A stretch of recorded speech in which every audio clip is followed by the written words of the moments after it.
আহ, সেই একই গন্ধ। পচা, এই বিড়ির প্যাকেটটা তোকে কে দিয়েছে? একটা বিড়িখোর বুড়ি। বিড়িখোর বুড়ি? তার মানে আমার মা। এটা এটা মায়ের হাতের তৈরি বিড়ি। একই বিড়ি অন্যজনও তৈরি করতে পারে। না নন্দা, তুমি হয়তো জানো না, আমি কতদিন পরে এই বিড়িটা খেয়ে পেট ঝেড়ে হয়ে গেছি।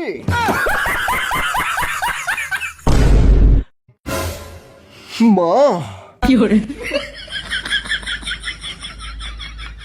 মা, তুমি জানো যে আমি তোমার স্পেশাল বিড়ি ছাড়া কিছু খেতে পারি না মা।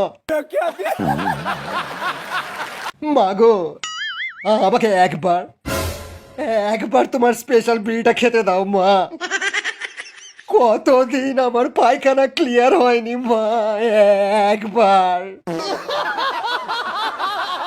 মা, তুমি আর বাবা যখন হানিমুনে গিয়েছিলে তখন একটু খৈনি কিনতে গিয়ে আমার বাবা সিঁড়ি থেকে পা ফসকে পড়ে গিয়ে সেই জায়গায় চোট খেয়েছিল। এ কথা তুমি জানলে কেমন করে?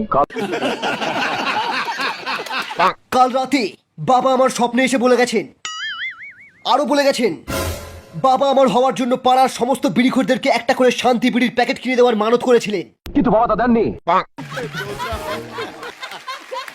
এখন এই বিড়িখোরগুলো আমাদেরকে শ্রাপ দিয়েছে, বলেছে এই রাজমহলে সবার পায়খানা বন্ধ হয়ে যাবে, বুকে গ্যাস উঠে সবাই মারা যাবে।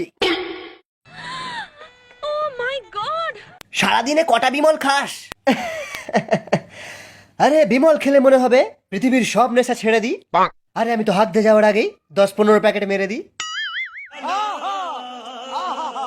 বাবা, আমার বাইকে তেল শেষ হয়ে গেছে। কাল তো 50 টাকা দিলাম। 50 টাকা?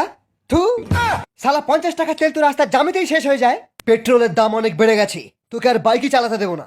আরে দরকার নেই তোমার বাইকে, আজ থেকে আমি টোটো কিনে চালাবো, নিজের টাকায় বাইক কিনবো।